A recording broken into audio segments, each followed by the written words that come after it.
here we are. This is Sex Love Psychedelics, and I'm your host, Dr. Kat, bringing you psychosexual conversations that will leave you intellectually turned on and hungry for more. Can you give us an example of how you play with your shadow? With my shadow? Mm-hmm. Ooh.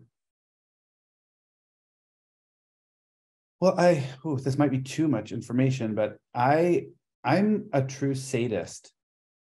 Like, I can think back to maybe 6 or 7 and like feeling my evilness.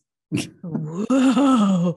And for me, it's like I've always been really blonde and blue-eyed, and like I always got this nobody expected that from me.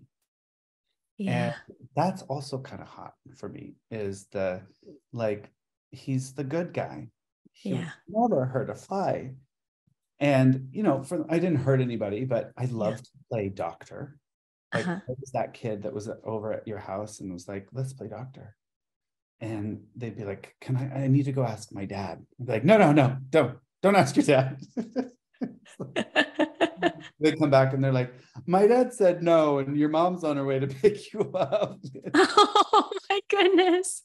But I think for me, like, that's a shadow for me, and playing with it is super hot to allow myself, specifically with another human that is a masochist and enjoys that, to be able to play with that is like a true thrill. Mm-hmm. Yeah.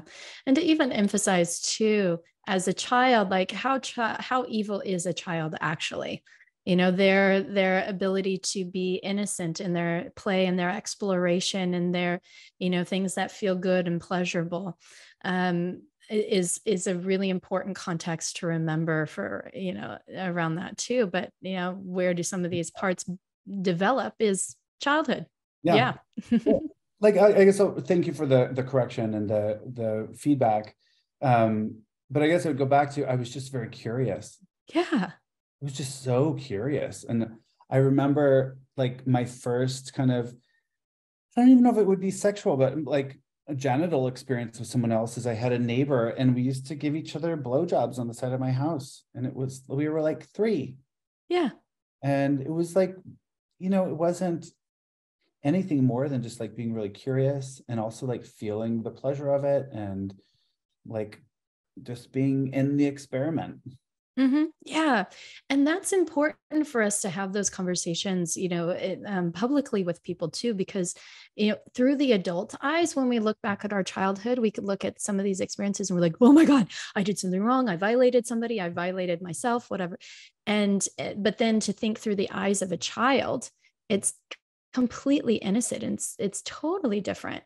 And so how much are we putting these meanings through adult eyes and forgetting that that's not the same as a child eyes? It is. We all explore. That's a part of being a sexual being, and being young and curious without the inhibitions and the social judgments. Yeah. And I think that's something like for parents to really consider, is when they're looking at a situation, to look at it through a child's eyes instead of putting their adult lens on it. Yeah. Because I'll give an example. When my son was like 6 or 7, we got invited to go to a pool on a play date with a friend. And I'm talking to his mother, and she said, we'd love to have you over for a swim date. And I said, great, we'd love to come. And she said, I just want to ask you not to wear a banana hammock. And I was like, wow, there's already this like prejudice of me as a queer dad, that would be how I would show up, but also that would be an issue for children, which it's not. They could give a fuck if you're wearing a Speedo or pants to the pool. If anything, they'll make fun of you for wearing both. Right? Yeah. So again, it was like the lens of adulthood and putting like her narrative around something that just like meant nothing to the children at the pool. Yeah. And if kids are curious, they might ask questions. And then again, it's how we hold our energy and how we respond to it. Yeah. I think that's the same with, raising kids to be sex positive. It's like the way that you educate and talk to them versus creating shame or pressure in your voice or freezing or, all these other symbols that designate to them that something's wrong. Yeah. Well, that was fun. Thanks for tuning in, lovers. And if you want to experience more ecstasy and sexual liberation, head over to sexlovepsychedelics.com and learn about how you can join me for any one of my online or live events. And while you're there, grab my free guide on sex and psychedelics. Remember, this podcast is for entertainment and educational purposes only.